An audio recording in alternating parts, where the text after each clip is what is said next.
I left my daughter with Down syndrome in a Texas clinic. 23 years later, she stood at my door. I never thought I would have the courage to tell this story. For 23 years, I buried it so deep inside my heart that sometimes I convinced myself it never happened.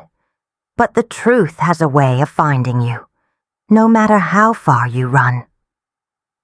That cold November morning in 1989 changed everything I thought I knew about love, about sacrifice, and about the kind of person I really was. I left my baby girl in a clinic in San Antonio, Texas, believing I would never see her again. I told myself it was the right thing to do. I told myself she would be better off without me. But the guilt never left. It grew inside me like a poison, slowly destroying everything good in my life. And then, 23 years later, on an ordinary Tuesday afternoon, I opened my front door and found myself face to face with the daughter I had abandoned. She was a grown woman now, beautiful and strong, and she was smiling at me. What she said next shattered my world and forced me to confront the heartbreaking truth I had spent 2 decades trying to forget. Before I can explain how all this happened, it's very important that you like and subscribe to the channel. That will help us a lot. Only then can we continue. Our future is in your hands. Now let's get back to this incredible story. My name is Patricia Delgado, and I am 71 years old now. I live in a small house in Austin, Texas, surrounded by rose bushes that I planted myself over the years. People in my neighborhood know me as a kind woman, a grandmother who bakes cookies and volunteers at the church on Sundays. They see me smile and wave, and they think they know who I am. But they do not know the secret I carried for more than 2 decades. They do not know about the abandoned daughter I left behind, or the parental guilt that haunted my dreams every single night. I was 48 years old when I discovered I was pregnant for the 4th time. My husband Roberto and I already had 3 beautiful children, 2 boys named Miguel and Carlos, and a girl named Valentina. We thought our family was complete. Roberto worked long hours at a construction company, and I cleaned houses for wealthy families on the north side of town. Life was hard, but we were happy. We had each other, and that was enough. When the doctor told me I was expecting again, I felt a wave of emotions I could not explain. Joy mixed with fear, hope tangled with worry.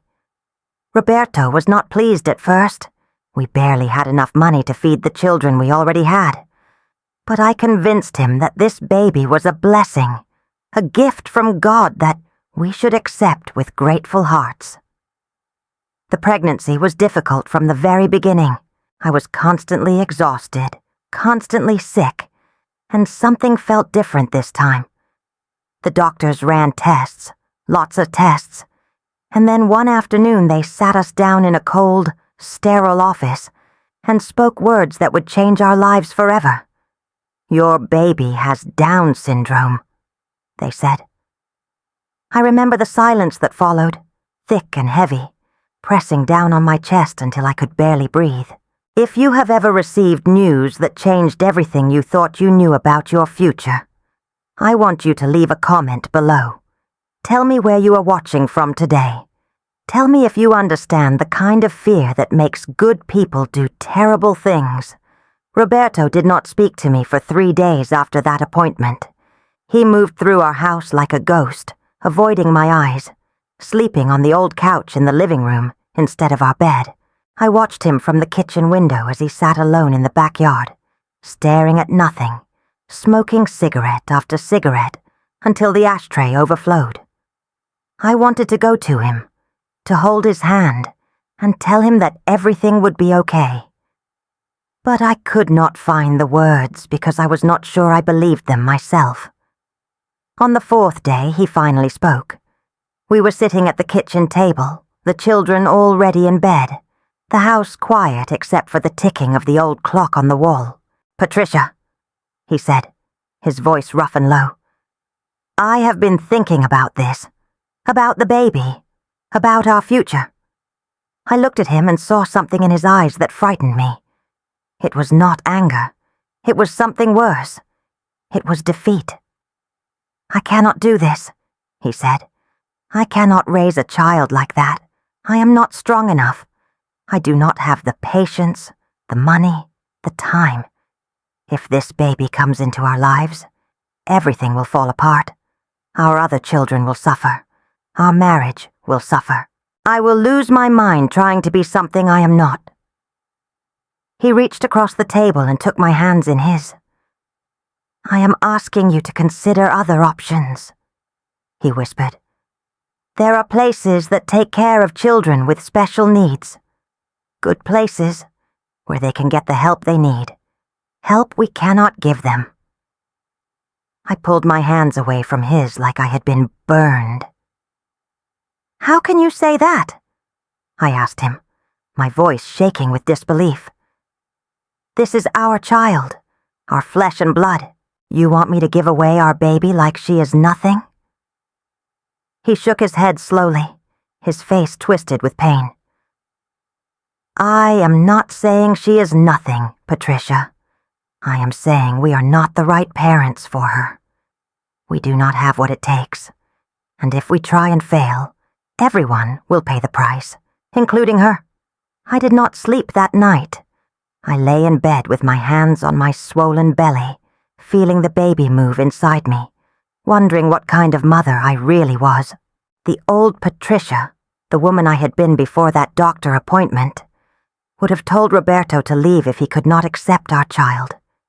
She would have fought for her baby with every breath in her body, but that woman was gone now, replaced by someone I did not recognize, someone filled with doubt and fear and a terrible, shameful question that I could not stop asking myself. What if he is right? The weeks that followed were the darkest of my life. Roberto did not speak to me for 3 days after we received the diagnosis. He would come home from work, eat his dinner in silence, and then sit on the porch, staring at nothing until it was time to sleep. I watched him from the kitchen window, wondering what thoughts were running through his mind, wondering if he blamed me somehow for what was happening. On the 4th day, he finally looked at me, and what I saw in his eyes broke my heart into 1,000 pieces. "I cannot do this, Patricia," he said. His voice was flat, empty, like a man who had already made up his mind and was just waiting for the world to catch up. "I cannot raise a child like that. I am not strong enough. I do not have the patience or the money or the time. If you decide to keep this baby, you will be doing it alone. Do you understand what I am telling you? If you keep this baby, I will leave." I stood there in our tiny kitchen, my hands trembling, my heart pounding so loud I was sure the neighbors could hear it. This was the man I had loved for 25 years. This was the father of my children, my partner, my best friend. And he was telling me to choose between him and the baby growing inside me. I wanted to scream at him. I wanted to tell him that a real man does not abandon his family when things get difficult. But when I opened my mouth, no words came out. The weeks that followed were the darkest of my life. Roberto kept his distance, sleeping on the couch most nights, barely acknowledging my presence. My other children could sense that something was wrong, but they were too young to understand. Miguel was 16, Carlos was 14, and Valentina was only 11. They had their own lives, their own problems, their own dreams. How could I burden them with this? I started going to church more often, praying for guidance, praying for strength, praying for a miracle that would make everything okay. But the miracle never came. Instead, I found myself listening to the whispers of people who thought they knew what was best. My sister Carmen came to visit from El Paso, and she sat me down one afternoon with a cup of coffee and a look of practiced sympathy. "Patricia," she said, You have to think about your family. You have to think about what this will do to Roberto, to your children, to your marriage. There are places that can take care of babies like this. Good places, with doctors and nurses who know what they are doing. You would not be abandoning her. You would be giving her a better life. I wanted to argue with her. I wanted to tell her that a mother never abandons her child no matter what. But the truth is, part of me wanted to believe her. Part of me wanted an escape from the fear that was consuming me from the inside out. I had never known anyone with Down syndrome. I did not understand what it meant or what kind of life my daughter would have. All I knew was that Roberto would leave if I kept her, and I could not imagine raising 4 children alone. I could not imagine losing everything I had worked so hard to build. The baby came early, on a cold November morning in 1989. I went into labor 3 weeks before my due date, and Roberto drove me to the hospital, in silence. He did not hold my hand. He did not tell me everything would be okay. He just stared at the road ahead, his jaw clenched tight, his knuckles white on the steering wheel. I remember thinking that I was completely alone, even though he was sitting right beside me. The delivery was long and painful, but finally, after hours of struggle, I heard her cry. It was the most beautiful sound in the world, a tiny voice announcing her arrival, demanding to be heard. The nurse placed her in my arms, and for one perfect moment, everything else disappeared. She was so small, so fragile, with a round face and almond-shaped eyes that looked up at me with complete trust. I counted her fingers and her toes, just like I had done with my other babies, and I whispered her name for the first time. Elena. My little Elena. But the moment did not last. Roberto appeared in the doorway, took one look at the baby in my arms, and turned away. He did not touch her. He did not speak to her. He just stood there with his back to us, and I could feel the coldness radiating from him like a winter wind. That night, lying in the hospital bed with Elena sleeping beside me, I made a decision that would haunt me for the rest of my life. There was a clinic on the south side of San Antonio, a place that specialized in caring for children with special needs. My sister had given me the information weeks earlier, just in case, she said, just so you know your options. I had kept the pamphlet hidden in my purse, pulling it out late at night when everyone was asleep, reading the words over and over until I had memorized every line. Loving care for exceptional children, a safe and nurturing environment. Give your child the future they deserve. 3 days after Elena was born, I told Roberto I needed to go back to the hospital for a checkup. He nodded without looking at me, relieved that he would not have to deal with the baby for a few hours. I bundled Elena in the pink blanket my mother had knitted, the same blanket that had wrapped all my other children when they were newborns, and I carried her out to the car. She was so light in my arms, so innocent, so completely unaware of what was about to happen. The drive to the clinic took 45 minutes, but it felt like a lifetime. I kept glancing at Elena in the rearview mirror, watching her sleep peacefully in her car seat, and every mile that passed made my heart heavier. I told myself I was doing the right thing. I told myself she would be better off with people who knew how to care for her, people who had the resources and the patience that I did not have. But deep down, I knew I was lying to myself. Deep down, I knew I was committing the worst kind of betrayal. The clinic was a small building surrounded by oak trees, with a playground on one side and a garden on the other. It looked peaceful, almost welcoming, but I could not bring myself to feel comforted. A woman named Mrs. Richardson met me at the front door. She had gray hair and kind eyes, and she spoke in a soft voice that was meant to put me at ease. But nothing could ease the pain that was tearing me apart. "You are doing a brave thing, Mrs. Delgado," she said as she took Elena from my arms. "Many parents are not strong enough to make this choice. Your daughter will be well cared for here. We will give her all the love and attention she needs." I wanted to snatch Elena back and run. I wanted to tell this woman that she was wrong, that I was not brave, that I was a coward who was abandoning her own child because she was too afraid to stand up to her husband. But I just stood there, frozen, watching as Mrs. Richardson carried my baby through a door and out of my sight. I signed the papers they put in front of me without reading them. My hands were shaking so badly that my signature was barely legible, and then it was done. Elena was no longer mine. I had given away my daughter like she was something unwanted, something to be discarded. I walked back to my car on legs that could barely support me, and I sat behind the wheel for almost an hour, sobbing so hard I thought I might die.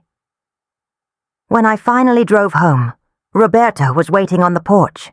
He looked at me with something that might have been relief, and he did not ask any questions. He never asked about Elena again. Not that day, not the next day, not ever. It was as if she had never existed, as if I had imagined the whole thing. And in a way, that was exactly what I wanted. I wanted to forget.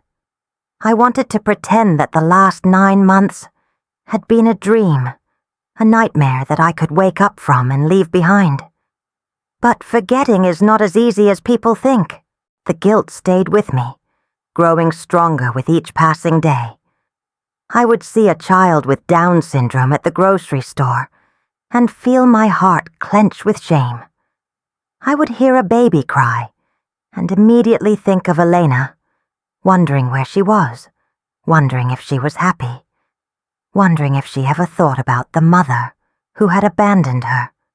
The parental guilt became my constant companion, following me everywhere I went, whispering accusations in my ear when I tried to sleep. I threw myself into my work, taking on extra houses to clean, staying busy from morning until night so I would not have time to think. I smiled at my other children and pretended everything was fine.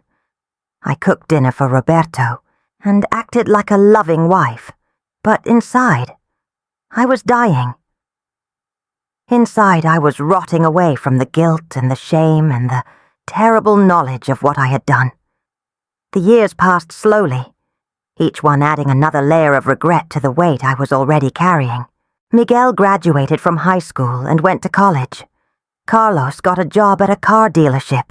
Valentina fell in love and got married. My family grew and changed, and life went on as if nothing had happened. But I never forgot about Elena. Not for a single day. I would calculate her age in my head, imagining what she might look like, wondering what kind of person she had become. She would be 5 now, I would think. She would be starting kindergarten. She would be 10 now. She would be learning to read and write.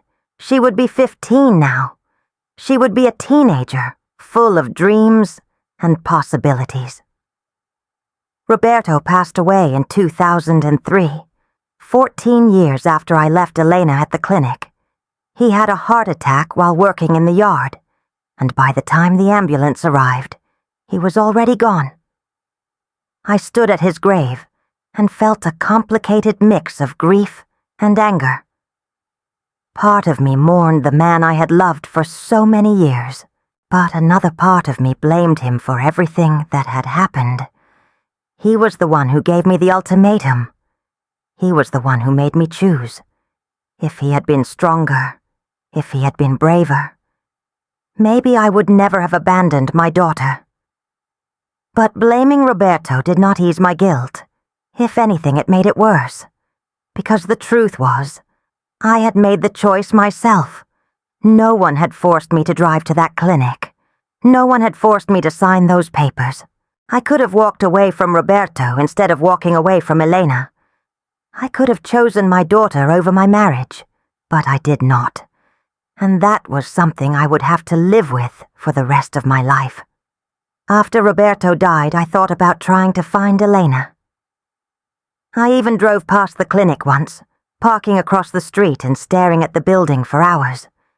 But the clinic had closed years earlier, replaced by a dental office with bright windows and a cheerful sign. There was no trace of the place where I had abandoned my baby, no evidence that it had ever existed. I went home that night and cried until my eyes were swollen shut, convinced that I had lost my chance forever. I want to stop here and ask you something.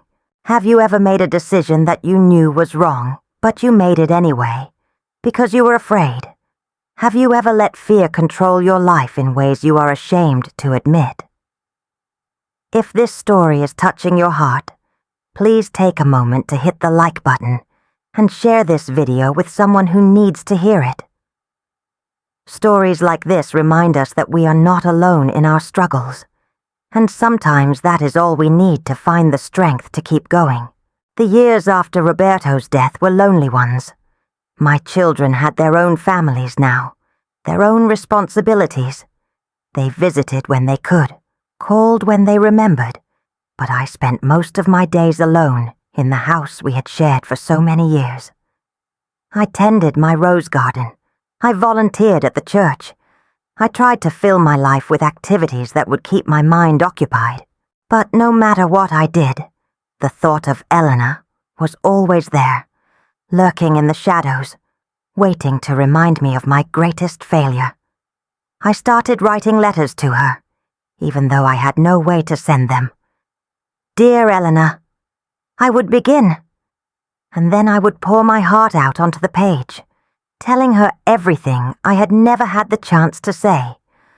I told her about her brothers and her sister. I told her about her father and his complicated legacy. I told her about the day she was born, how beautiful she was, how much I had loved her in those few precious moments before fear took over. I told her I was sorry, over and over again, page after page of apologies that would never reach her. I kept the letters in a shoebox under my bed, bound together with a rubber band. There were dozens of them by the time 20 years had passed, a lifetime of words that existed only for me. Sometimes I would take them out and read through them, reliving the pain and the guilt as if it were fresh. It was a kind of punishment, I suppose, a way of reminding myself that I did not deserve to be happy, not after what I had done. And then came the day that changed everything. It was a Tuesday afternoon in October of 2012. I remember because I had just come home from the grocery store, and I was carrying bags of vegetables I planned to use for a soup I was making for the church potluck. The weather was beautiful, warm and sunny, with just a hint of autumn in the air. I was thinking about nothing in particular, just going through the motions of an ordinary day. I heard a car pull into my driveway, which was unusual because I was not expecting anyone. I set down my groceries and went to the window, curious about who might be visiting. A young woman stepped out of the car, and for a moment I did not recognize her. She had dark hair pulled back in a ponytail and was wearing jeans and a simple blue blouse. She looked nervous, hesitant, like she was not sure if she was in the right place. I opened the front door and stepped onto the porch, shading my eyes against the sun. "Can I help you?" I asked, and my voice sounded strange to my own ears, thin and uncertain. The woman looked at me, and suddenly I knew. I knew before she said a word. Those eyes, those almond-shaped eyes that had looked up at me with such trust 23 years earlier, were now looking at me again, older, wiser, but unmistakably the same. "Are you Patricia Delgado?" she asked, and her voice was soft and gentle. Nothing like the accusation I had expected. I nodded, unable to speak, my heart pounding so hard I thought it might burst out of my chest. The woman smiled, a small tentative smile that held both hope and uncertainty. "My name is Elena," she said. I think you might be my mother." The world stopped in that moment. Everything I had spent 23 years running from was suddenly standing right in front of me, real and present, and impossible to ignore. My abandoned daughter had found me. The miracle reunion I had dreamed about, but never believed would happen, was actually happening, and I had no idea what to do. I stood on that porch, looking at the daughter I had left behind, and I felt every emotion imaginable crash over me like a tidal wave. Joy at seeing her alive and well, shame at what I had done, fear of what she might say, hope that maybe, just maybe, there could be forgiveness after all these years. The emotional transformation I had been avoiding my entire life was finally here, and there was no running from it anymore. Elena took a step toward me, and I saw that her hands were trembling. She was afraid, too, I realized. Afraid of rejection, afraid of anger, afraid of all the same things I was afraid of. In that moment, I understood that we were both victims of a decision made long ago, both carrying wounds that had never fully healed. "I found you," she said, and her voice cracked with emotion. "I have been looking for you for 3 years. I almost gave up so many times, but something kept telling me to keep searching, to not stop until I found my mother. And now here you are." Tears were streaming down my face, and I did not bother to wipe them away.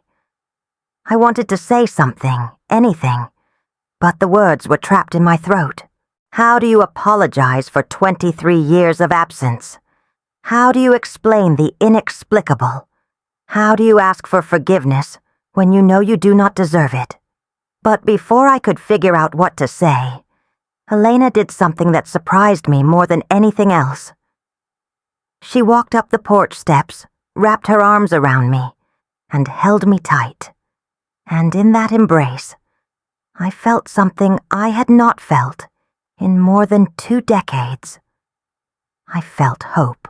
We stood on that porch for what felt like hours, holding each other like we were afraid to let go.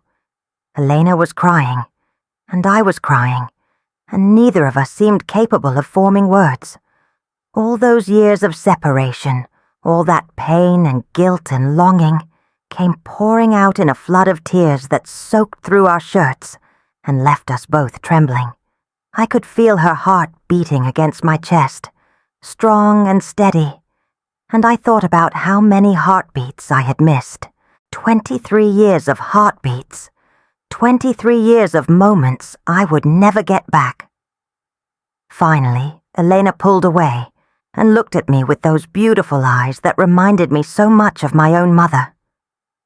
"I have so many questions," she said, her voice still shaky from crying.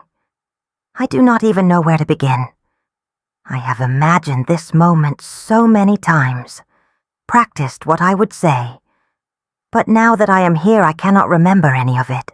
I reached out and touched her face, marveling at the softness of her skin, the warmth of her cheek beneath my palm. She was real. She was here. My daughter, my Elena, was standing in front of me after all these years, and she was not screaming at me or demanding explanations. She was just looking at me with a mixture of hope and uncertainty that broke my heart all over again. "Come inside," I said, finally finding my voice. "Please. We have so much to talk about.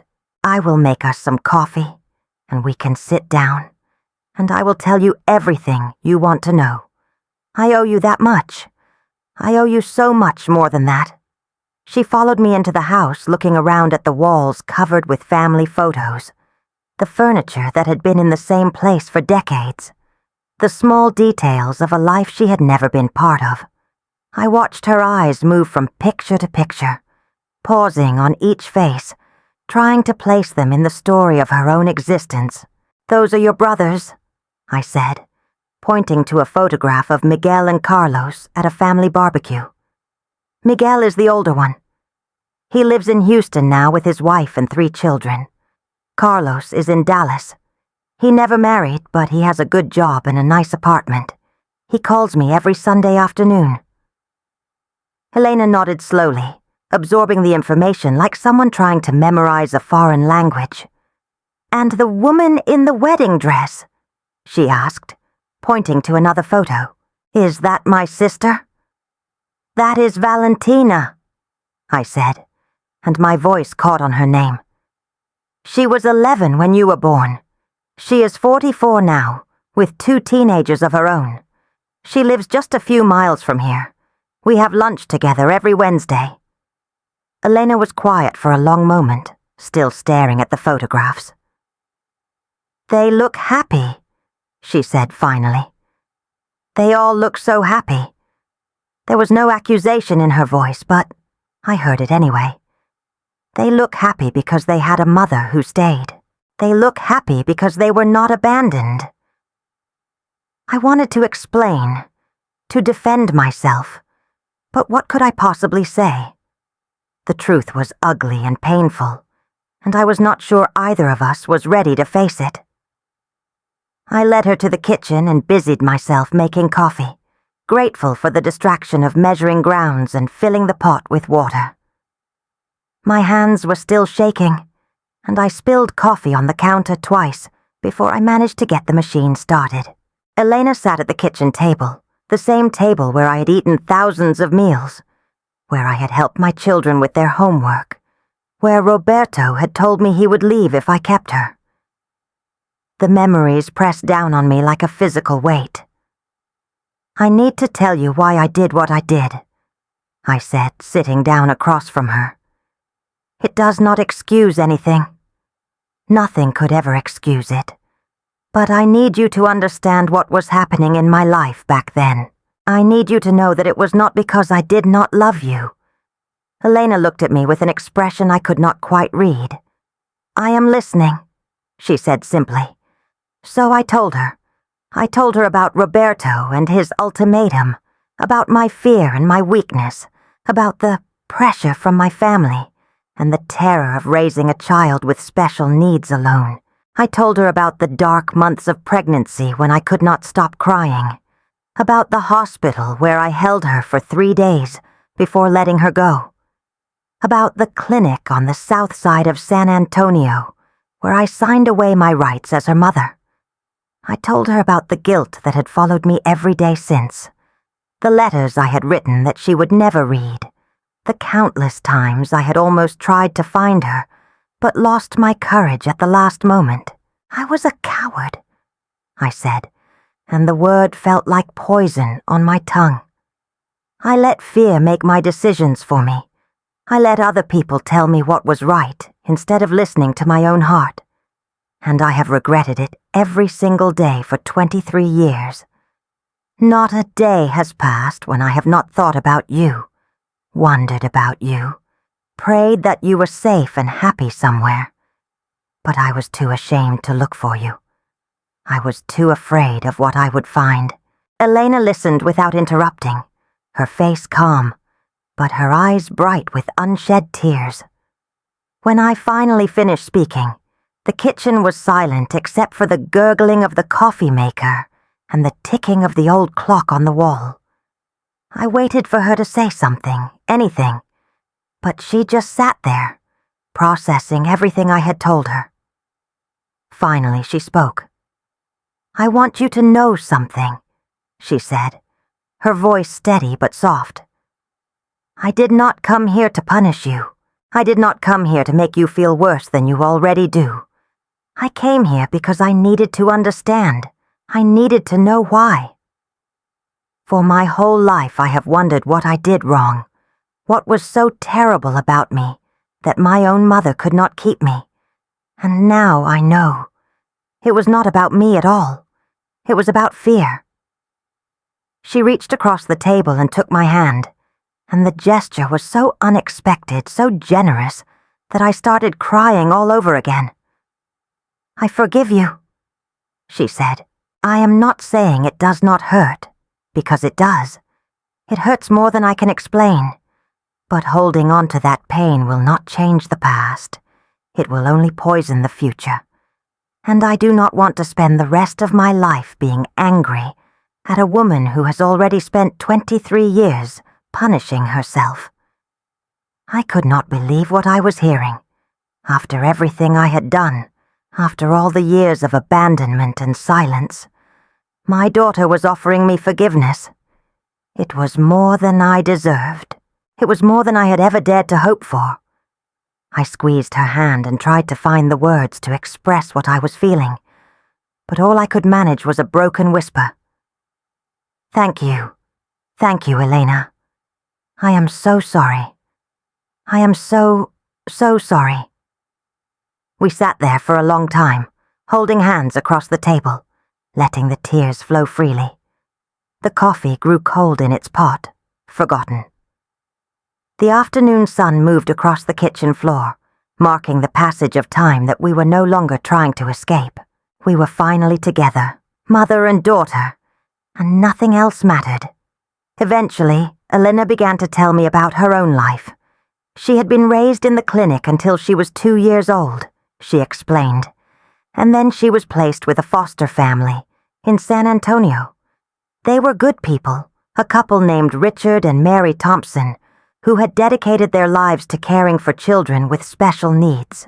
They had raised her with love and patience, giving her every opportunity to learn and grow and become the woman she was today. They taught me that having Down syndrome does not define who I am, Elena said. It is just one part of me, like the color of my hair or the shape of my nose. They never treated me like I was broken or less than anyone else. They believed in me, even when other people did not. And because of them, I was able to finish high school, get a job, and live independently. I listened with a mixture of gratitude and jealousy. Gratitude that my daughter had found people who loved her the way she deserved to be loved. Jealousy that those people were not me. The Thompsons had given Elena everything I should have given her, and I could never repay them for that gift. But I could also never stop wishing that things had been different. What happened to them? I asked. Are they still alive? Richard passed away 5 years ago, Elena said, and a shadow of sadness crossed her face. Mary is still living, but she is in a nursing home now. She has dementia. Sometimes she remembers me, and sometimes she does not. It is hard to watch someone you love disappear a little more each day. I nodded, understanding exactly what she meant. I had watched Roberto fade away before his heart attack, watched the man I had married become someone I barely recognized. Loss has a way of changing you, of stripping away the certainties you once held dear and leaving you with nothing but questions. Is that why you decided to find me? I asked. Because Mary is sick and you are alone? Elena shook her head. I decided to find you because I needed to know the truth. I have always known I was adopted, but for years, I did not want to search for my birth parents. I was afraid of what I might discover, but then Richard died, and Mary got sick, and I realized that life is too short to leave questions unanswered. I did not want to reach the end of my life still wondering who I really was and where I came from. She paused, looking down at our intertwined hands. Also, she added quietly, I was diagnosed with a heart condition last year. The doctors say it is manageable, but it made me think about my own mortality in ways I never had before. I wanted to meet you at least once before it was too late. I wanted to see your face and hear your voice and know that somewhere in this world there is someone who shares my blood. The news about her heart condition hit me like a punch to the stomach. After everything she had already been through, after all the challenges she had already overcome, now she was facing another obstacle. It seemed unbearably cruel, like the universe was determined to test her at every turn. I am so sorry, I said, and the words felt hopelessly inadequate. I wish I had been there for you. I wish I could have helped you through all of this. You are here now, Elena said, and the simple statement carried more weight than any elaborate declaration. That is what matters. We cannot change the past, but we can choose what happens next. She was right, of course. The past was gone, sealed away in memories that could not be altered no matter how much I wished otherwise. But the future was still unwritten.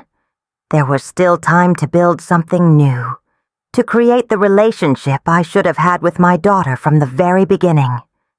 The question was whether I was brave enough to try. We talked for hours that day, filling in the gaps of each other's lives.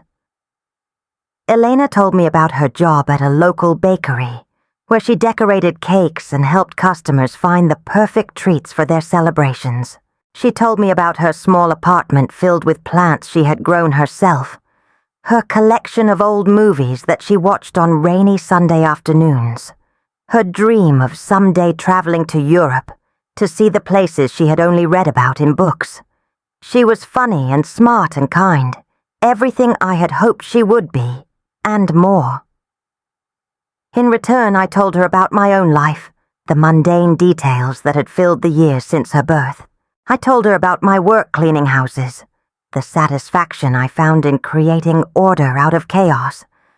I told her about my grandchildren, their names and ages and personalities, the way they made me laugh with their innocent observations about the world. I told her about Roberto's death and the loneliness that had followed, the endless days of wondering what I was living for. By the time the sun began to set, painting the kitchen in shades of orange and gold, I felt like I had known Elena my whole life, which, in a way, I had. She had always been with me, a presence in my heart that I could never quite acknowledge. Now she was here in the flesh, and the miracle of it still had not fully sunk in.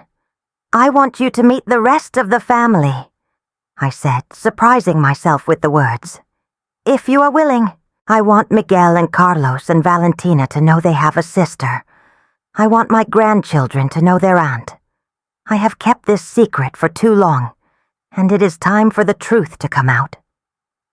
Elena looked uncertain. Are you sure? She asked.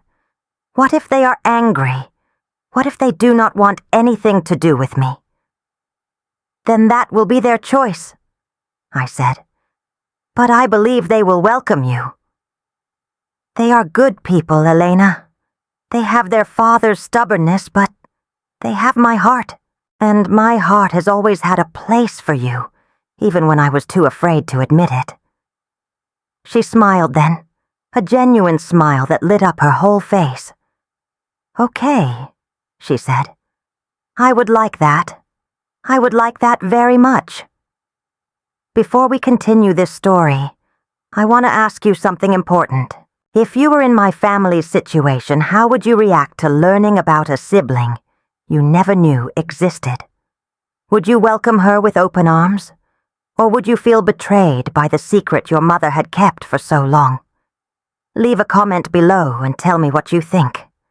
Your opinions mean the world to me, and they help me understand how these stories touch your hearts.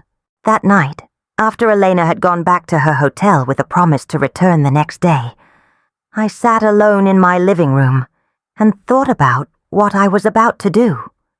For 23 years, I had kept Elena's existence a secret from everyone except Roberto. My children believed they were 3 siblings, not 4.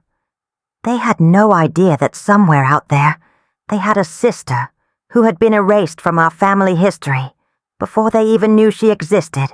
Telling them the truth would mean admitting what I had done. It would mean confessing to the most shameful act of my life and hoping they could find it in their hearts to forgive me. There was a real possibility that they would not. There was a real possibility that this revelation would destroy our family rather than heal it. But I had spent too many years hiding from the truth. It was time to face the consequences of my actions. whatever they might be. I picked up the phone and called Valentina first. She was always the most understanding of my children, the one who listened without judgment and offered comfort without conditions. When she answered, her voice warm and familiar, I felt tears prick at my eyes. "Mija," I said, "I need to tell you something. Something important. Can you come over tomorrow morning? And can you ask your brothers to come too? There is something I should have told all of you a long time ago." Valentina paused, sensing the weight in my words. "Is everything okay, Mom? Are you sick?" "No, I am not sick," I assured her. "But I need to see all of you.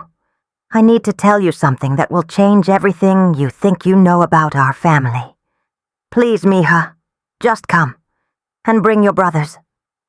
She agreed, though I could hear the worry in her voice. After I hung up, I sat in the darkness for a long time, thinking about what tomorrow would bring.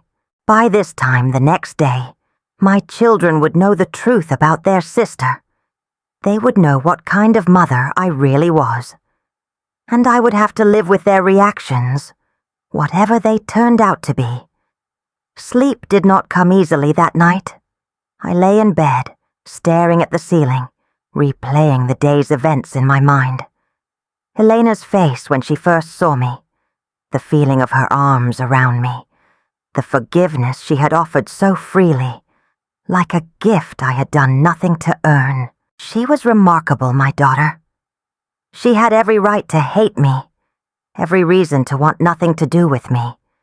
And yet she had chosen compassion over bitterness. She had chosen love over anger. I thought about what she had said, about not wanting to spend her life being angry at someone who had already spent 23 years punishing herself. It was such a mature perspective, such a generous way of looking at an unforgivable situation. I wondered where she had learned that kind of wisdom, perhaps from the Thompsons, the couple who had raised her with all the love and patience I had failed to provide.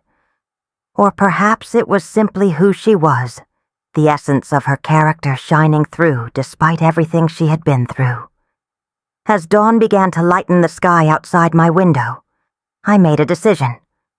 Whatever happened with my other children, whatever they thought of me after they learned the truth, I would not let fear control me anymore. I would tell them everything, answer all their questions, and accept whatever judgment they chose to pass.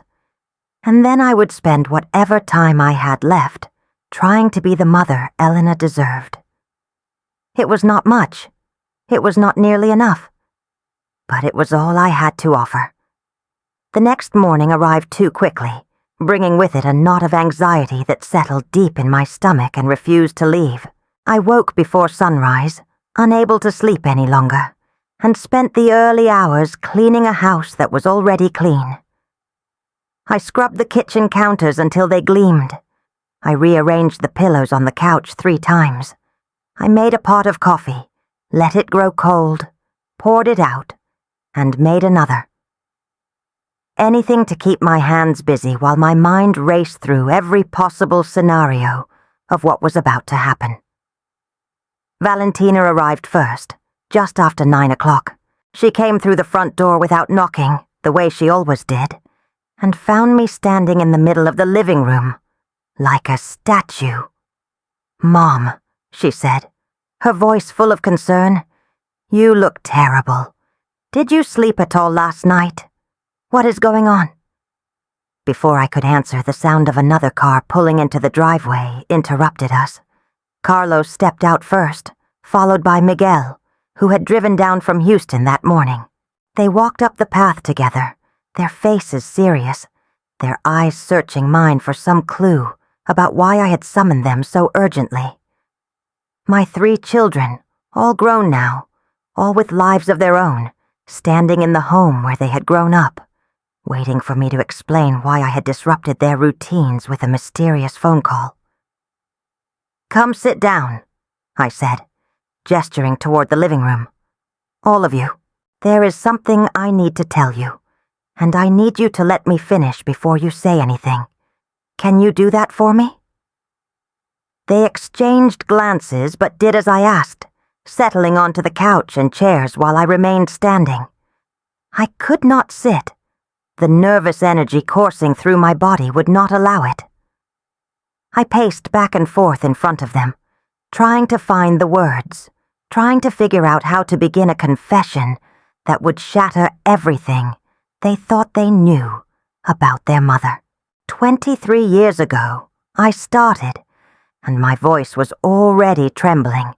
Something happened, something I have never told any of you about, something I have been ashamed of every single day since. I paused, taking a deep breath, forcing myself to continue. When I was pregnant with what you all thought was a difficult pregnancy that ended in a miscarriage, I was actually carrying a baby girl, your sister. Her name is Elena. The silence that followed was deafening. I watched their faces cycle through confusion, disbelief, and something that looked dangerously close to betrayal. Valentina was the first to speak, her voice barely above a whisper. "What do you mean, our sister? What are you talking about, Mom? You told us you had a miscarriage. You told us the baby did not survive." "I know what I told you," I said, and the shame in my voice was impossible to hide. I lied. The baby survived. She was born healthy and beautiful, but she had Down syndrome, and I made a terrible decision. I left her at a clinic in San Antonio because your father said he could not raise a child with special needs, and I was too afraid to stand up to him. I abandoned my own daughter, your sister, and I have regretted it every moment since. Miguel stood up abruptly, his face flushed with anger. "You left her? You gave away our sister because she had Down syndrome? How could you do that, Mom? How could you just throw away your own child, like she was garbage?" His words hit me like physical blows, each one landing exactly where it hurt the most. I did not try to defend myself. I did not try to make excuses. I just stood there, accepting his anger, knowing that I deserved every bit of it. Carlos remained seated, his expression unreadable. "And Dad knew about this?" he asked quietly. "He knew, and he never said anything." "He was the one who gave me the ultimatum," I admitted. "He told me that if I kept the baby, he would leave. He could not handle the thought of raising a child with disabilities, and I was too weak to choose her over him. I was too afraid of being alone." Valentina had tears streaming down her face now. "All those years," she said, her voice breaking. "All those years, I had a sister out there somewhere, and you never told us. We could have found her. We could have been part of her life. But you kept her a secret like she was something to be ashamed of." "I was ashamed," I said. "I am still ashamed. What I did was unforgivable. I know that. But Elena found me yesterday. She tracked me down after years of searching, and she is here in Austin. She wants to meet all of you, if you are willing. She wants to know her family." The room fell silent again as my children processed this new information. I could see them struggling with conflicting emotions, the anger at my betrayal warring with curiosity about this sister they had never known. It was Miguel who finally broke the silence. "She found you," he repeated slowly. "After 23 years, she found you. And what did she say? Did she scream at you? Did she tell you what a terrible person you are?" I shook my head, fresh tears spilling down my cheeks. "She forgave me. I do not know how or why, but she forgave me. She said she did not want to spend her life being angry at someone who had already spent 23 years punishing herself. She is the most remarkable person I have ever met, Miguel, and I do not deserve her forgiveness. I do not deserve any of this. Carlos stood up and walked over to me, his face still impossible to read. For a long moment he just looked at me, and I braced myself for whatever harsh words he was about to deliver. But instead of speaking, he pulled me into a hug, holding me tight while I sobbed against his shoulder. "We are not, Dad," he said quietly. "We are not going to abandon you for making a mistake, no matter how big it was. You are our mother, and we love you. That does not mean we are not angry or hurt or confused, because we are. But we are not going to turn our backs on you, and we are not going to turn our backs on Elena either." Valentina rose and joined the embrace, followed reluctantly by Miguel. We stood there in a tangle of arms and tears, 4 people trying to come to terms with a revelation that had upended everything we thought we knew about our family. It was not forgiveness. Not yet. It was too soon for that. But it was a beginning. It was a choice to stay together instead of falling apart. "When can we meet her?"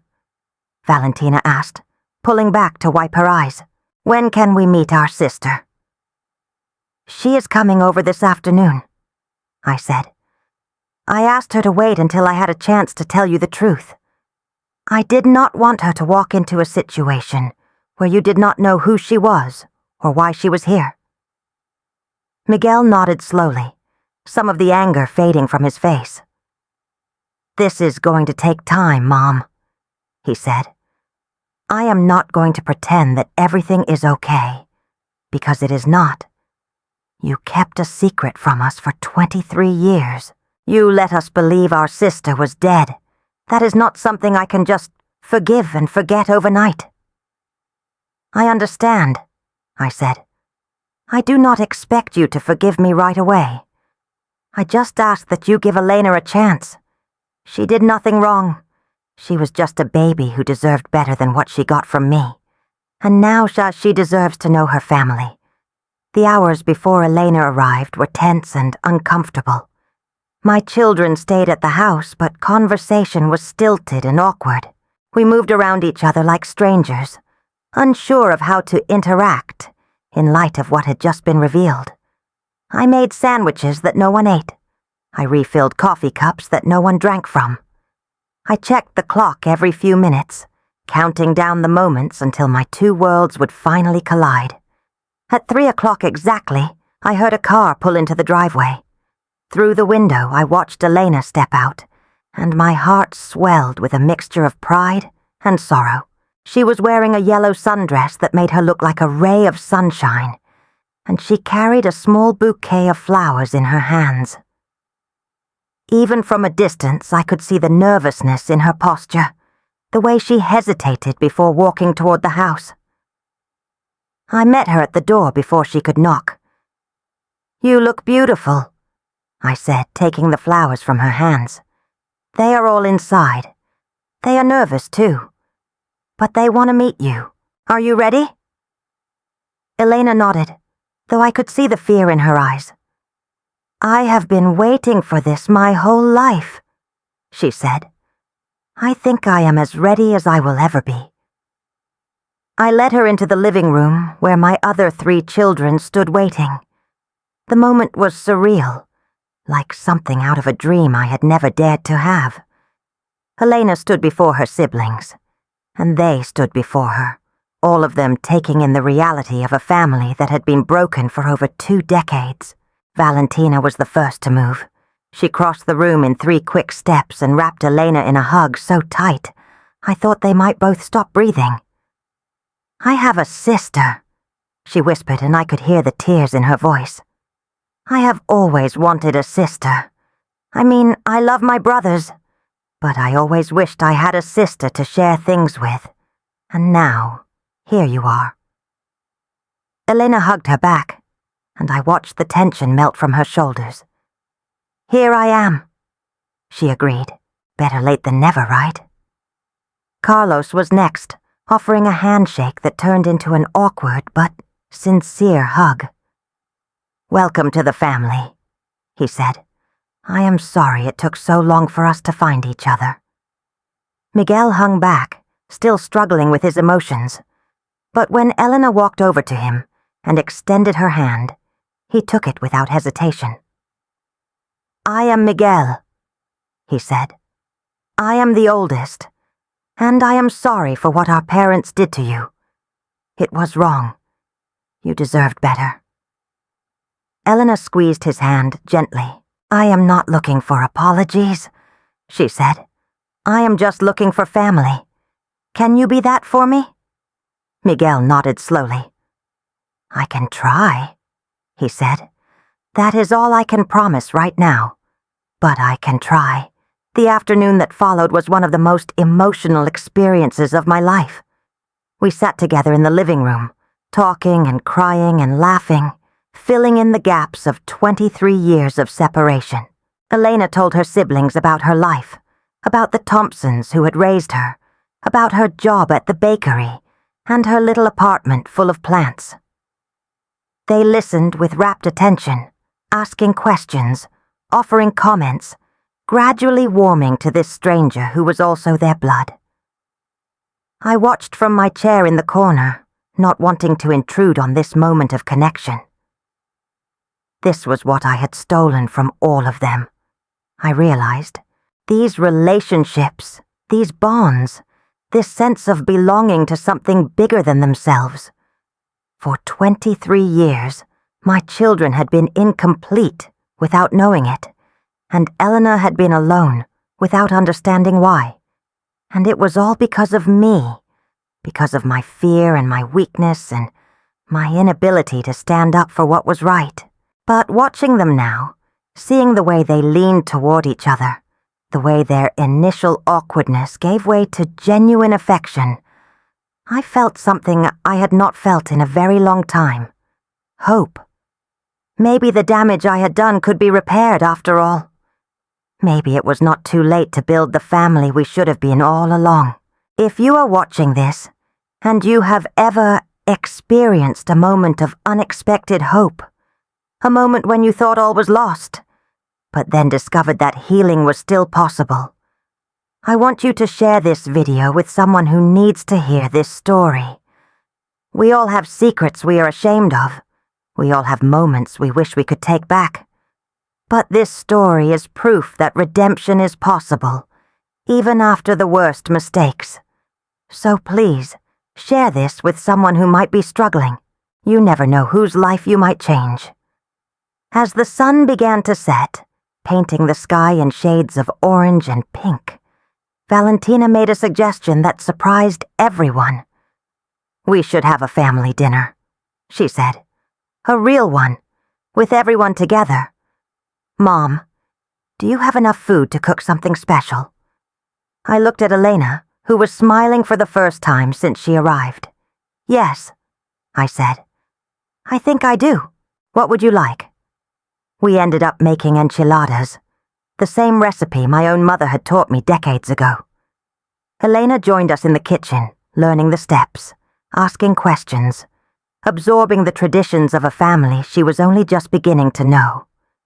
Valentina showed her how to roll the tortillas just right. Carlos mixed the sauce with the same technique his father had used. Even Miguel pitched in, chopping vegetables with more enthusiasm than skill.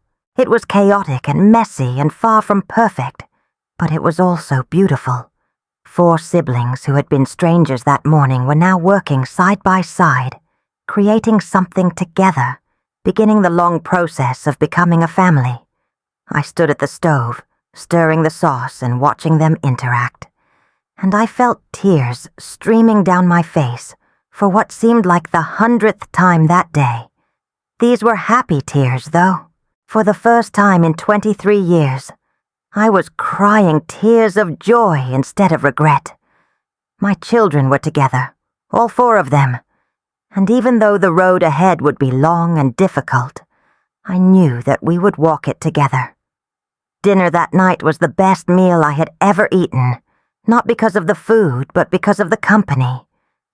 We sat around the table passing dishes and sharing stories, laughing at jokes and wiping away tears. Elena fit in like she had always been there, like the missing piece of a puzzle finally slipping into place. And when she looked at me across the table, her eyes full of warmth and forgiveness, I understood that this was what redemption felt like. It did not erase what I had done. Nothing could ever erase that. But it gave me hope that the future could be different from the past. It gave me hope that love could triumph over fear, that forgiveness could triumph over bitterness, that family could triumph over all the obstacles we put in its way. After dinner, as we sat in the living room drinking coffee and continuing to talk, Elena pulled a worn photograph from her purse.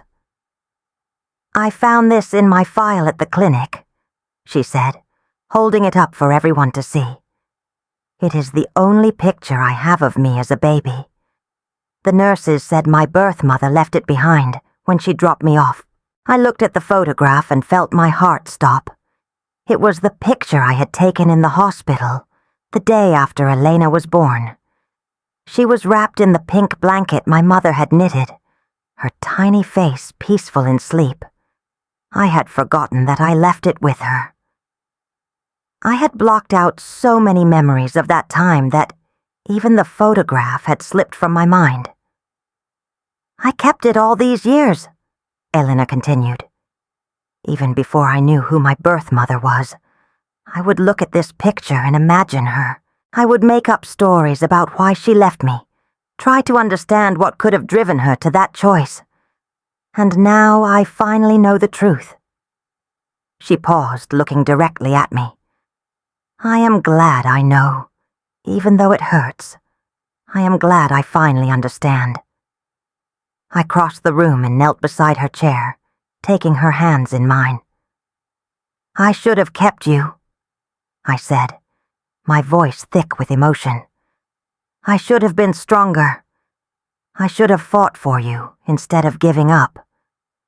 I am so sorry, Elena. I am so sorry for all the years we lost." She leaned forward and pressed her forehead against mine. "We have now," she whispered. "That is what matters. We have now." And in that moment, surrounded by my children, wrapped in the warmth of a family finally made whole, I believed her. The past could not be changed, but the future was ours to write, and we would write it together, one day at a time, one moment at a time, until the story of our family became one of healing instead of hurt, of love instead of loss. The weeks that followed Elena's arrival were a whirlwind of emotions and adjustments. She had initially planned to stay in Austin for only a few days, just long enough to meet me, and perhaps get some answers to the questions that had haunted her for so long. But as those days stretched into a week and then 2, it became clear that none of us were ready to say goodbye. There was too much lost time to make up for, too many conversations still waiting to be had, too many moments of connection that we were only just beginning to discover. Elena moved out of her hotel and into my guest room, the same room that had once belonged to Valentina when she was a teenager. I spent an entire afternoon preparing it for her, changing the sheets, dusting the furniture, placing fresh flowers on the nightstand. It felt strange to be making a space for the daughter I had abandoned. Strange, but also wonderful, in a way I could not quite explain. Every small act of preparation felt like a step toward redemption, a chance to do something right, after so many years of doing everything wrong. Having Elena in the house changed everything. For so long, I had lived alone with my memories and my regrets, rattling around in rooms that felt too big and too empty. Now there was life in these walls again. I would wake up in the morning to the sound of Elena making coffee in the kitchen, humming softly to herself as she moved around the space. I would come home from church to find her sitting on the porch, reading a book or talking on the phone with one of her new siblings. The loneliness that had been my constant companion for so many years began to fade, replaced by something warmer and brighter. But it was not all easy. There were difficult conversations, moments when the pain of what I had done rose to the surface and demanded to be acknowledged. One evening, About 3 weeks after Elena arrived, we were sitting together in the living room when she suddenly grew quiet. I could see something weighing on her mind, a shadow passing across her face that had nothing to do with the television program we were pretending to watch. "Can I ask you something?" she said finally, her voice hesitant. "Something I have been wondering about for a long time." "Of course," I said. "You can ask me anything." She turned to look at me, and I saw tears glistening in her eyes. "Did you ever think about me? During all those years, did you ever wonder what happened to me? Or did you just try to forget I existed?" The question cut deep, hitting a wound that had never fully healed. I set down my coffee cup and took her hands in mine, wanting her to feel the truth of what I was about to say. "I thought about you every single day," I told her. "Not a day passed when I did not wonder where you were, what you were doing, whether you were happy. I used to calculate your age in my head, imagining what milestones you might be reaching. First day of school, first birthday party, first everything. I missed all of it, and the guilt of that never went away." Elena nodded slowly, absorbing my words. "Then why did you never come looking for me?" she asked. "If you thought about me so much, why did you never try to find me?" It was a fair question, one I had asked myself countless times over the years. The answer was complicated, tangled up in shame and fear, and 1,000 excuses that sounded hollow even to my own ears. But Elena deserved the truth, no matter how painful it was to speak. "I was afraid," I admitted. "Afraid of what I would find. Afraid that you would hate me, and rightfully so. Afraid that seeing you would make the guilt unbearable. And honestly, I think part of me believed I did not deserve to find you. I had given up my right to be your mother when I left you at that clinic. Who was I to come back into your life after all those years and disrupt whatever peace you had found?" Elena was quiet for a long moment, considering my words. "I understand," she said finally. "I do not agree with it, but I understand. Fear makes us do strange things. It makes us run from the very things we want most." She squeezed my hands gently. "I spent years being afraid too," she continued. "Afraid to search for you. Afraid of rejection. Afraid that I would find out something terrible about why I was abandoned. But eventually I realized that living in fear was worse than facing the truth, whatever that truth might be. So I started searching. And here we are, I repeated, marveling at the journey that had brought us to this moment. 2 women shaped by the same fear, finally finding the courage to face each other and the past that connected them. The weeks continued to pass, and Elena became more and more integrated into our family. Valentina invited her to lunch every Wednesday, the same tradition she and I had maintained for years. Now it was 3 women around the table instead of 2. 3 generations of stories and laughter, and the kind of easy conversation that comes from genuine connection. I watched my daughters together and felt my heart swell with a bittersweet joy. This was what should have been all along. This was the relationship they should have had from the beginning. Carlo started stopping by the house more often, always with some excuse about needing to borrow a tool or drop off groceries. But I knew the real reason. He wanted to spend time with Elena, to get to know the sister he had never known he had. They discovered a shared love of old movies, and soon they were having regular movie nights, sitting side by side on the couch with bowls of popcorn, debating the merits of different directors and actors. Even Miguel, who had been the most resistant at first, began to warm up. He called one Sunday afternoon, a few weeks after Elena's arrival, and asked if he could speak to her.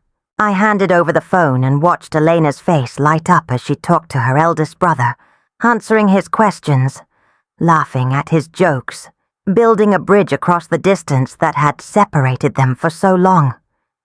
When she hung up, she was smiling so wide I thought her face might split in two. "He invited me to visit him in Houston," she said, her voice full of wonder. "He wants me to meet his wife and kids. He said they should know their aunt." I felt tears prick at my eyes. "That is wonderful," I said. "Miguel can be stubborn, but he has a good heart. He just needed time to process everything." Elena nodded, still glowing from the conversation. "I never thought I would have this," she admitted.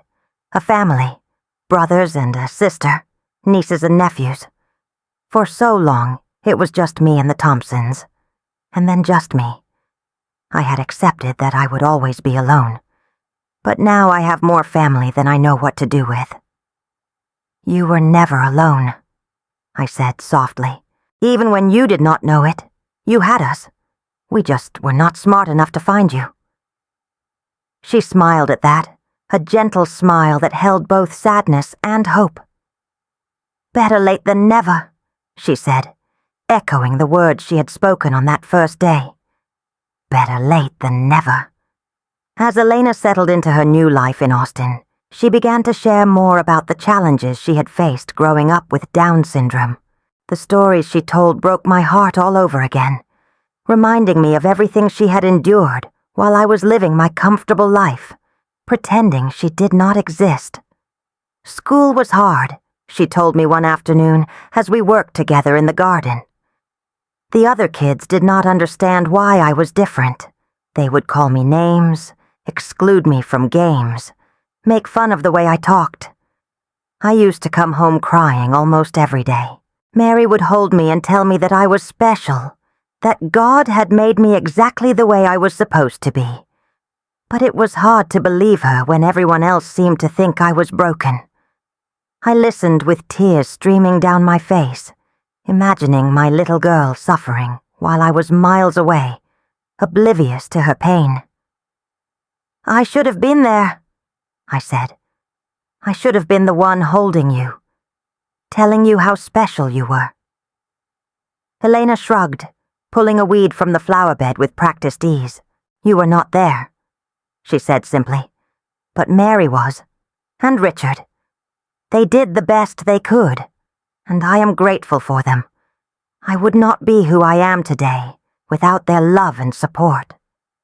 She paused, looking up at me with those beautiful eyes. "But I am glad you are here now," she added. "It is not too late for us to make new memories together." We did make new memories. Dozens of them. Hundreds of them. Each one a small treasure that I hoarded like a miser with gold. I taught Elena how to make my mother's tamales, the same recipe that had been passed down through generations.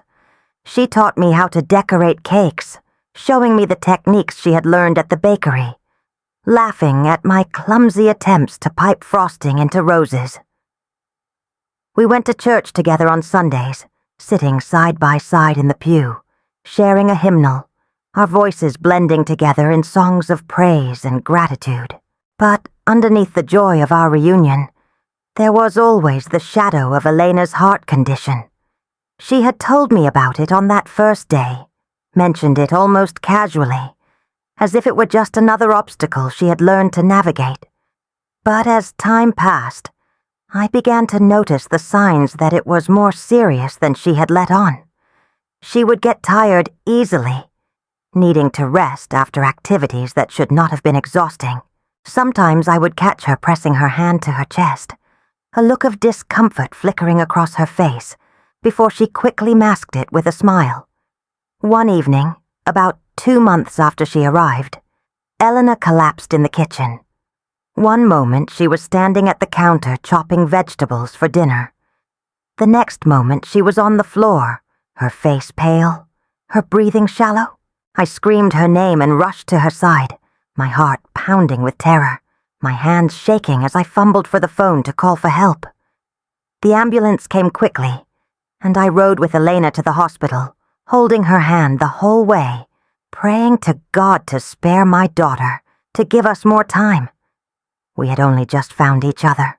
We had only just begun to build the relationship we should have had all along.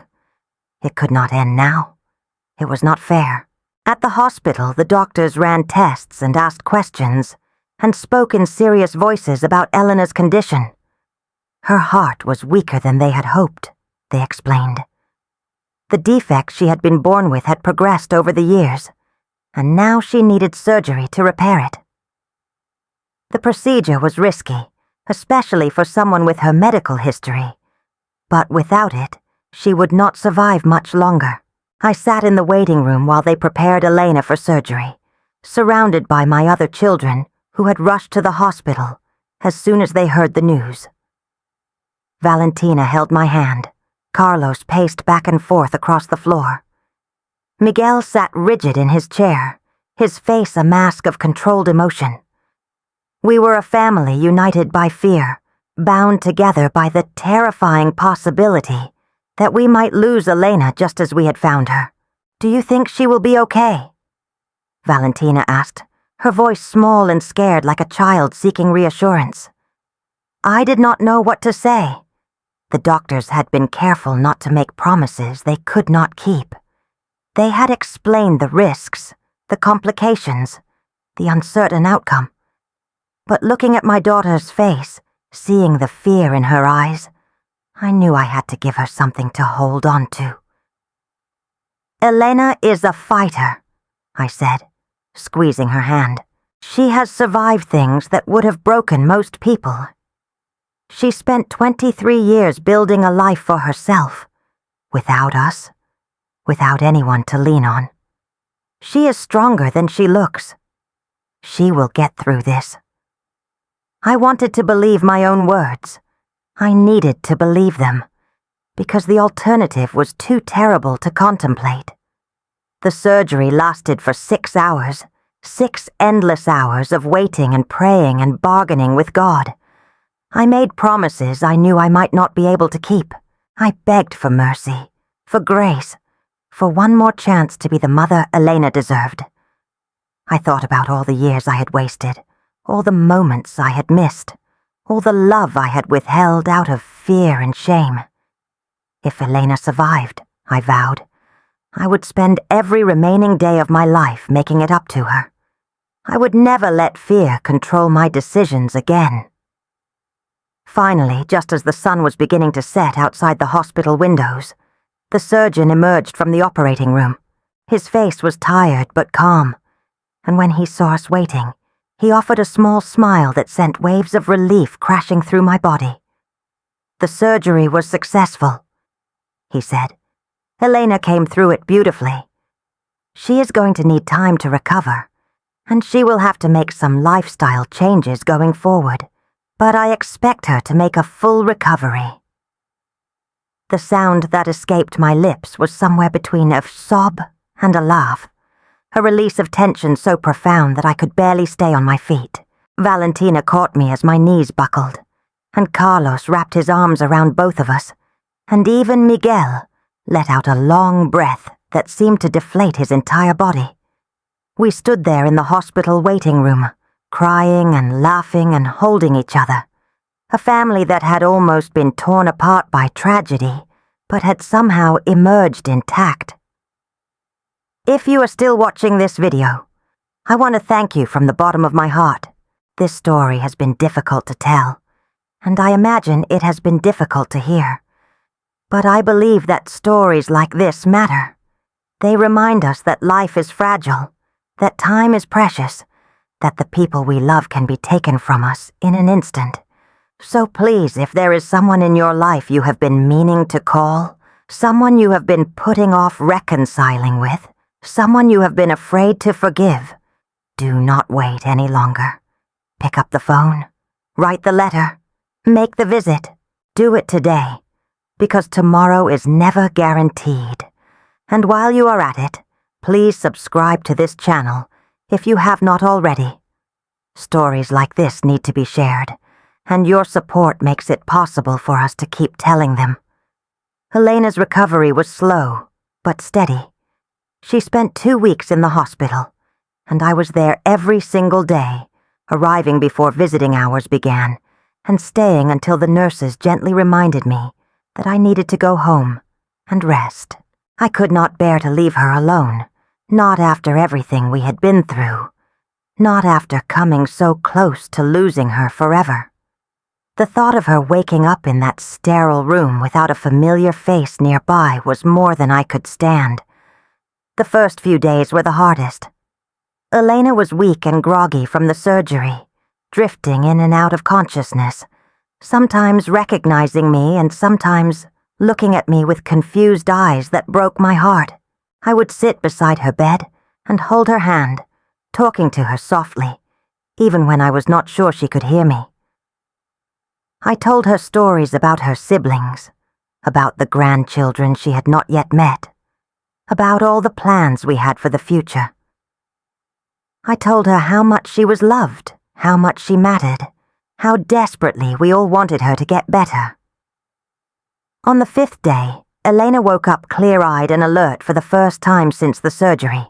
She looked around the hospital room, taking in the flowers that Valentina had brought, the cards that Carlos had taped to the wall, the stuffed bear that Miguel's children had sent from Houston. Then her gaze settled on me, and she smiled, a weak but genuine smile that lit up her whole face. "You are still here," she said, her voice raspy from disuse. "I thought maybe I dreamed you." "I am still here," I said, squeezing her hand. "I am not going anywhere. Not ever again." She closed her eyes for a moment, and when she opened them again, they were glistening with tears. "I was scared," she admitted. "When they were wheeling me into surgery, I was so scared. I kept thinking about all the things I had not done yet, all the conversations I had not had, all the time I had wasted being afraid. And I thought about you, Mom. I thought about how we had only just found each other, and how unfair it would be if it ended so soon." The word hit me like a thunderbolt. Mom. She had called me Mom. It was the first time she had used that word, the first time she had acknowledged me as her mother in any way other than biological fact. I felt tears streaming down my face, but I made no move to wipe them away. I wanted to feel them, wanted to remember this moment for the rest of my life. "You called me Mom," I whispered. Elena smiled again, squeezing my hand with what little strength she had. "Is that okay?" she asked. "I have been thinking about it for a while, but I was not sure if you would want me to. I know I already had a mother, Mary, and she will always be special to me. But you are my mother too. You gave me life, even if you could not keep me. And now you are here, giving me a second chance at having a family. I think that makes you my mom." I could not speak. The emotions were too overwhelming, too powerful to be contained in mere words. Instead, I leaned forward and pressed my forehead against hers, the way she had done to me on that first night in my living room. We stayed like that for a long time, mother and daughter, connected in a way that transcended language. The days that followed were filled with small victories and gradual improvements. Elena grew stronger with each passing hour, regaining her appetite, walking a few steps with the help of a nurse, sitting up in bed to watch television with Valentina. The doctors were pleased with her progress, cautiously optimistic about her long-term prognosis. She would need to take medication for the rest of her life, they explained, and she would have to be careful not to overexert herself. But with proper care and attention, there was no reason she could not live a full and happy life. When Elna was finally discharged from the hospital, the whole family came to bring her home. Miguel drove down from Houston with his wife and children. Carlos took the day off work. Valentina decorated my house with balloons and a banner that read, "Welcome home, Elena." It was a celebration, a recognition of everything we had almost lost, and everything we still had to be grateful for. Elena stood in the doorway of my house, looking at the decorations and the smiling faces of her siblings and the nieces and nephews she was only just beginning to know, and she started to cry. Happy tears, I could tell. Tears of joy and wonder and overwhelming gratitude. I put my arm around her shoulders and led her inside, into the warmth and noise of a family that finally felt complete. The months that followed were the happiest of my life. Elena moved permanently into my guest room, and we fell into a comfortable routine that felt natural and right. We would have breakfast together every morning, talking about our plans for the day, sharing stories and jokes, and the easy conversation of two people who genuinely enjoyed each other's company. I would drive her to her doctor's appointments and sit beside her while she underwent tests and checkups. She would help me in the garden, planting new flowers and pulling weeds, both of us content to work in companionable silence. She got a job at a bakery in Austin, similar to the one she had worked at before. The owner was a kind woman named Rosa, who had a nephew with autism, and she understood the challenges that people with special needs faced in the workplace. She gave Elena flexible hours and meaningful responsibilities, and Elena thrived under her guidance. I would sometimes stop by the bakery on my way home from church, just to watch Elena work, to see the pride on her face as she decorated a cake or helped a customer choose the perfect pastry. My other children embraced Elena fully, incorporating her into their lives in ways that filled me with gratitude. Valentina and Elena became inseparable, talking on the phone every day, going shopping together on weekends, sharing secrets and dreams like they had known each other their whole lives. Carlos started a tradition of Sunday dinners at my house, bringing food and wine and the kind of laughter that had been absent from these walls for too long. Even Miguel, who lived hours away in Houston, made a point of visiting at least once a month, always with gifts for Elena and stories about his children. The grandchildren adored their new aunt. Elena had a natural way with children, patient and playful and endlessly creative.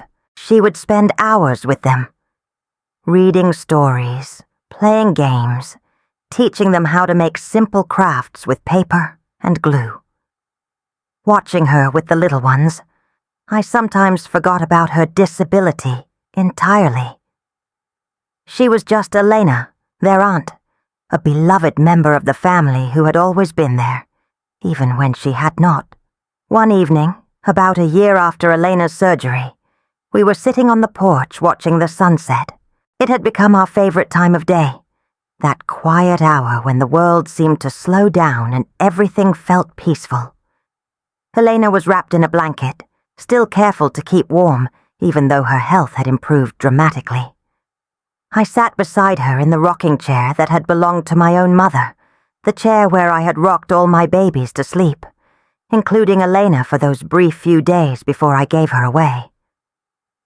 "I have been thinking," Elena said, breaking the comfortable silence, "about everything that happened, about the clinic and the Thompsons and finding you.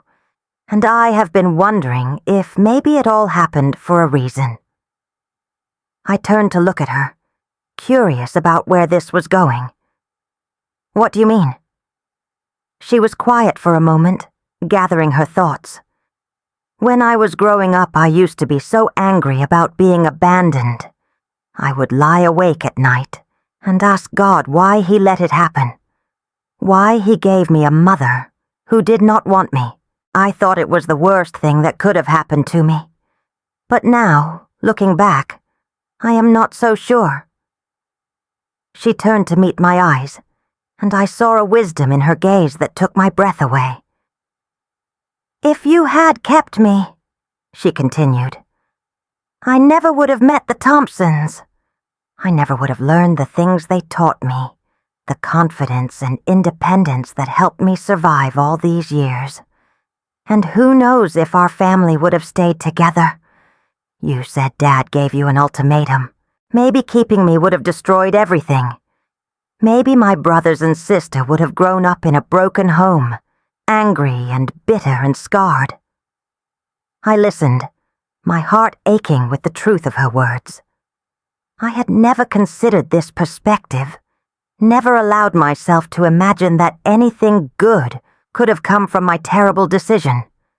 But Eleanor was right. The path we had walked, as painful as it was, had led us here.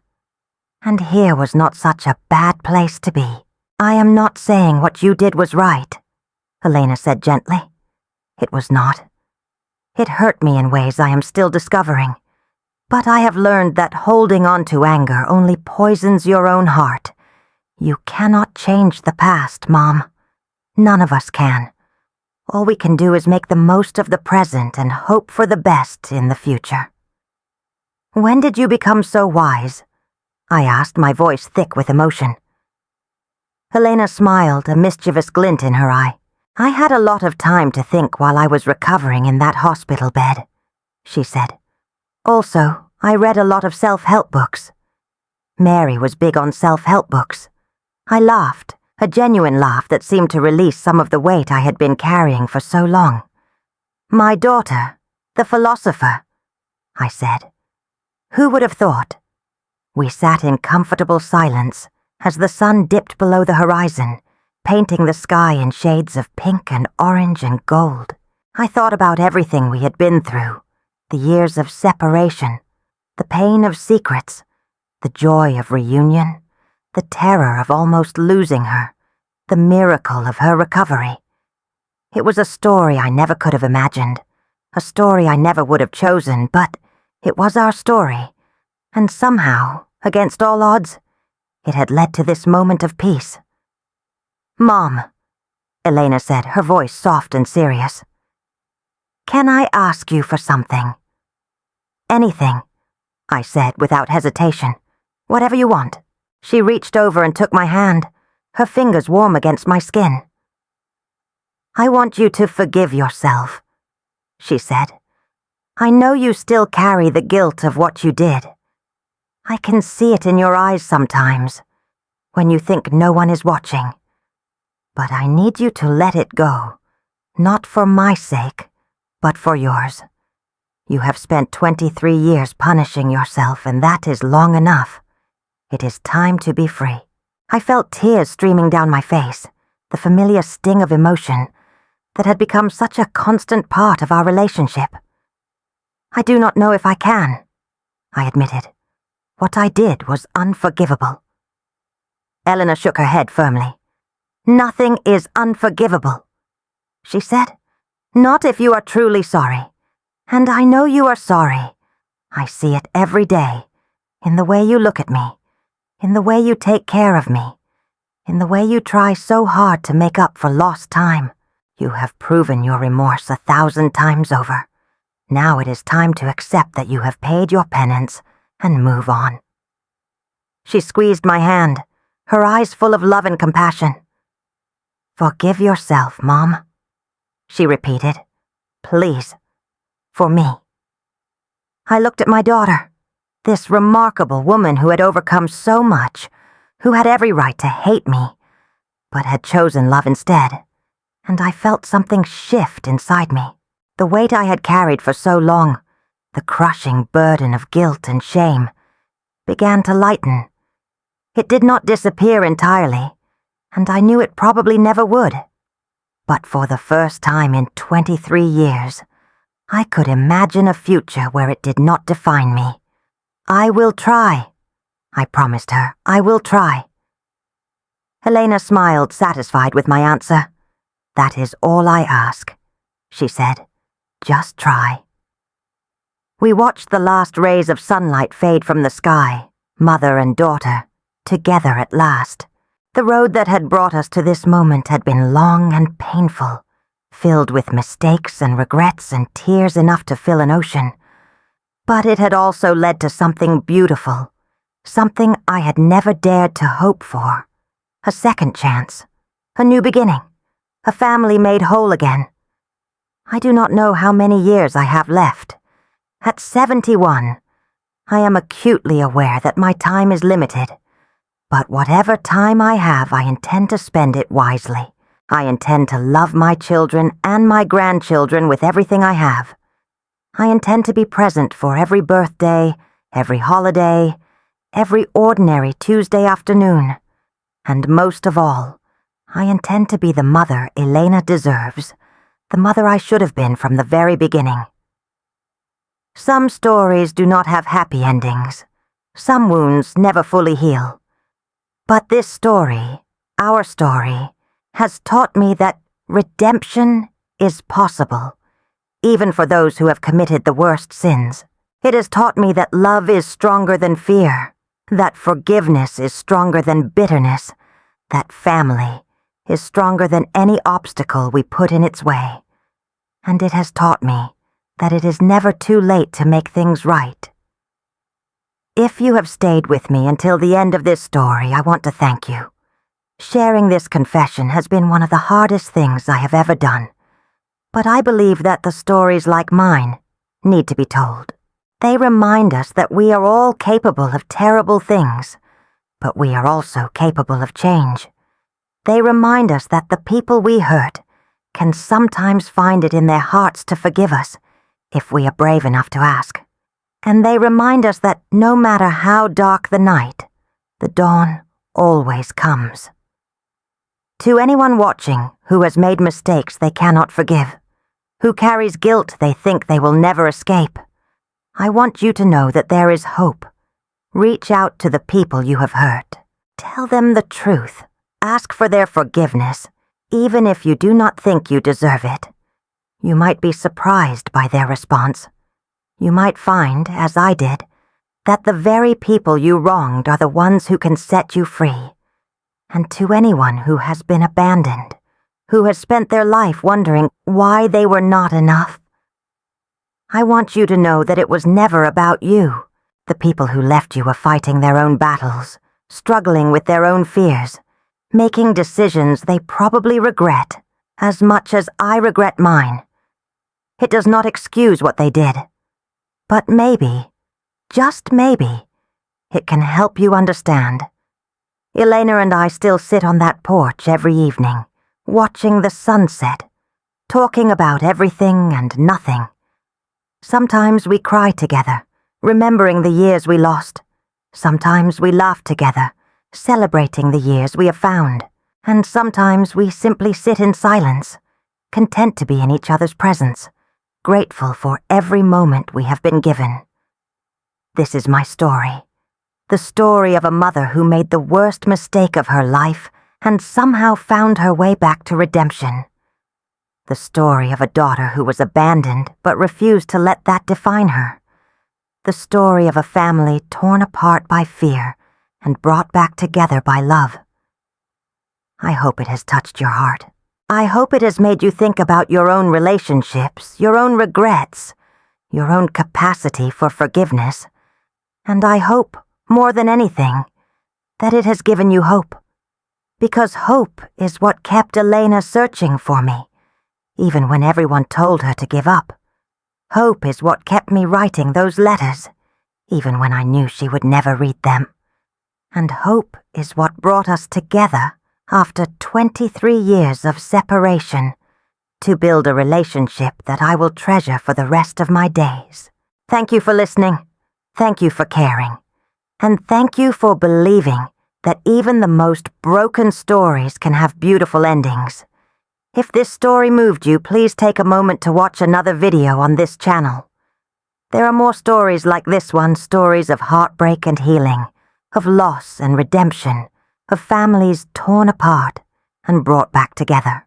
Each one is a reminder that we are not alone in our struggles, that others have walked the same dark paths and emerged into the light. And if even one of these stories helps someone find the courage to forgive, to reach out, to try again, then every word will have been worth it.